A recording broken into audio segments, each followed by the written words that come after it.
Christmas Evans, o João Bunyan de Gales, 1766–1838. Seus pais deram-lhe o nome de Christmas porque nasceu no dia de Natal, Christmas em inglês, em 1766. O povo deu-lhe a alcunha de pregador caolho, porque era cego de um olho. Alguém assim se referiu a Christmas Evans. Era o mais alto dos homens, de maior força física e o mais corpulento que jamais vi. Tinha um olho só, se há razão para dizer que era olho, pois mais propriamente pode-se dizer que era uma estrela luzente, brilhando como Vênus.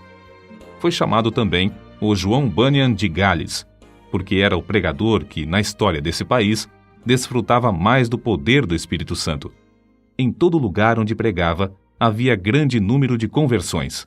Seu dom de pregar era tão extraordinário que, com toda a facilidade, podia levar um auditório de 15 a 20 mil pessoas, de temperamentos e sentimentos vários, a ouvi-lo com a mais profunda atenção. Nas igrejas, não cabiam as multidões que iam ouvi-lo durante o dia. À noite, sempre pregava ao ar livre, sob o brilho das estrelas. Durante a sua mocidade, viveu entregue à devassidão e à embriaguez. Numa luta, foi gravemente esfaqueado. Outra vez, foi tirado das águas como morto, e ainda doutra vez, caiu de uma árvore sobre uma faca. Nas contendas era sempre o campeão, até que, por fim, numa briga, seus companheiros cegaram-lhe um olho. Deus, contudo, fora misericordioso durante esse período, guardando-o com vida para, mais tarde, fazê-lo útil no seu serviço.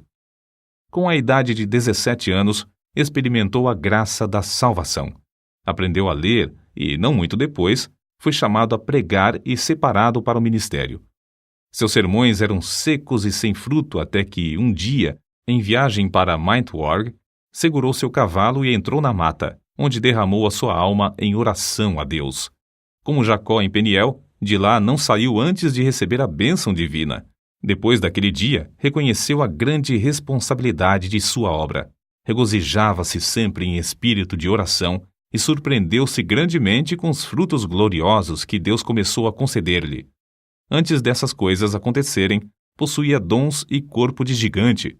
Depois, porém, foi-lhe acrescentado o espírito de gigante. Era corajoso como um leão e humilde como um cordeiro. Não vivia para si, mas para Cristo. Além de ter, por natureza, uma mente ativa e uma maneira tocante de falar, tinha um coração que transbordava de amor para com Deus e o próximo. Verdadeiramente era uma luz que ardia e brilhava. No sul de Gales andava a pé, pregando, às vezes, 5 sermões num só dia. Apesar de não andar bem vestido e de possuir maneiras desastrosas, grandes multidões afluíam para ouvi-lo. Vivificado com o fogo celestial, subia em espírito como se tivesse asas de anjo e quase sempre levara o auditório consigo. Muitas vezes, os ouvintes rompiam em choro e vivenciavam outras manifestações, coisas que não podiam evitar. Por isso, eram conhecidos como saltadores galeses. Era a convicção de Evans que seria melhor evitar os dois extremos, o excesso de ardor e a frieza demasiada. Deus, porém, é um ser soberano e opera de várias maneiras.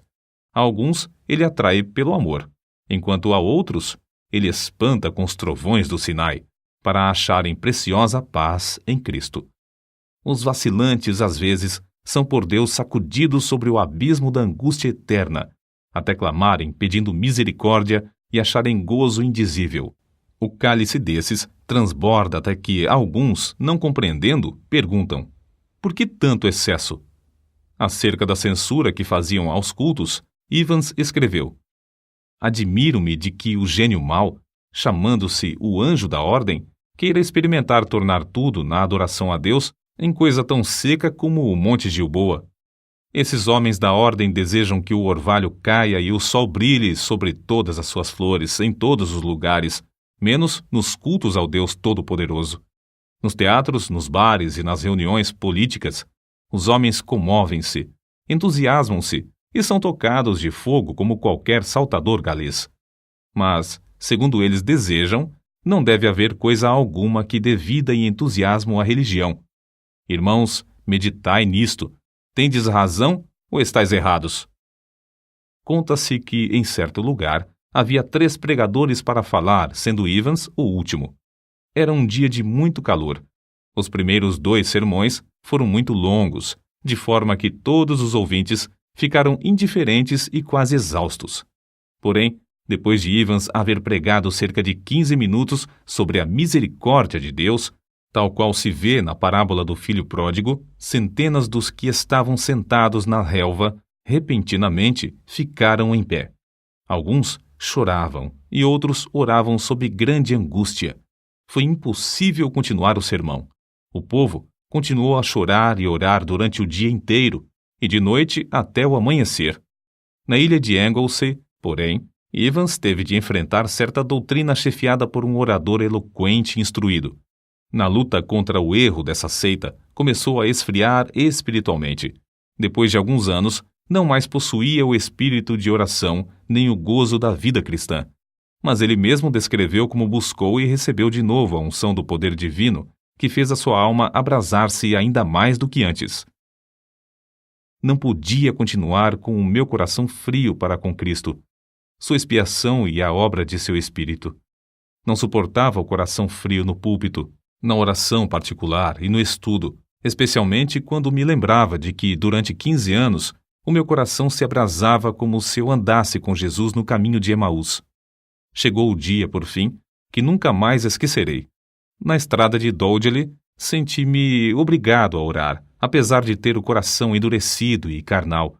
Depois de começar a suplicar, senti como que pesados grilhões que caíssem e como que montanhas de gelo se derretessem dentro de mim. Com esta manifestação, aumentou em mim a certeza de haver recebido a promessa do Espírito Santo. Parecia-me que meu espírito inteiro fora solto de uma prisão prolongada, ou como se estivesse saindo do túmulo num inverno muitíssimo frio.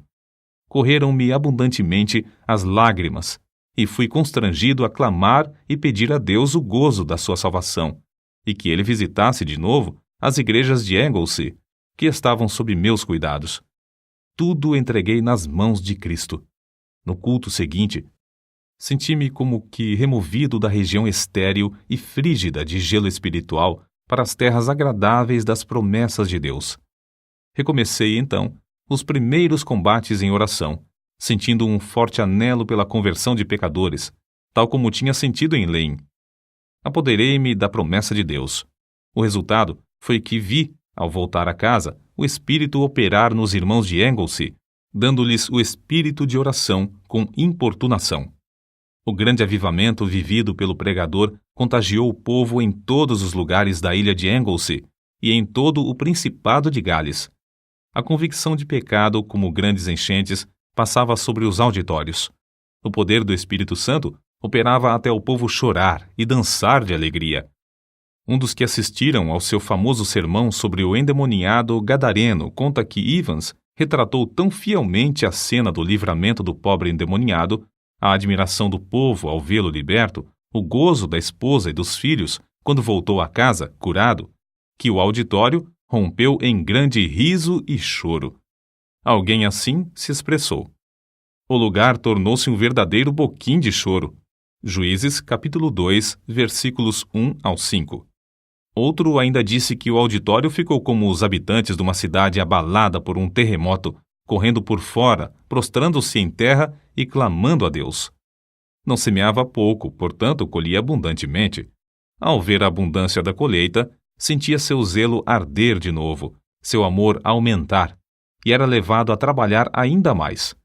A sua firme convicção era de que nem a melhor pessoa pode salvar-se sem a operação do Espírito Santo, e nem o coração mais rebelde pode resistir ao poder do mesmo Espírito. Evans sempre tinha um alvo quando lutava em oração.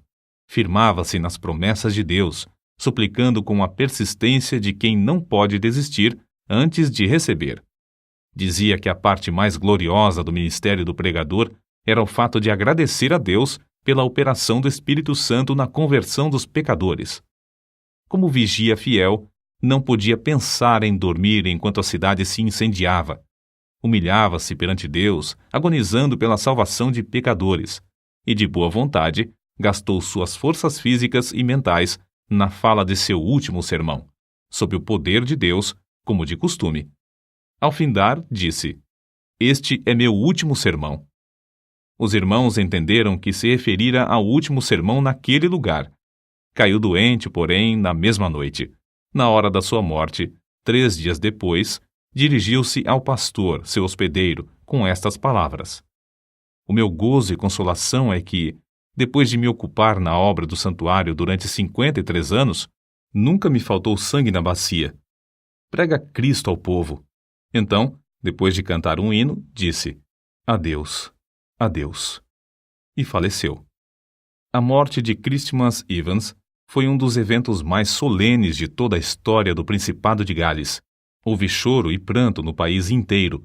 O fogo do Espírito Santo fez os sermões desse servo de Deus abrasar de tal forma os corações que o povo da sua geração não podia ouvir pronunciar o nome de Christmas Evans sem ter uma lembrança vívida do filho de Maria na manjedoura de Belém, do seu batismo no Jordão, do jardim do Getsêmani, do tribunal de Pilatos, da coroa de espinhos, do monte Calvário, do Filho de Deus imolado no altar, e do fogo santo que consumia todos os holocaustos, desde os dias de Abel até o dia memorável em que esse fogo foi apagado pelo sangue do Cordeiro de Deus.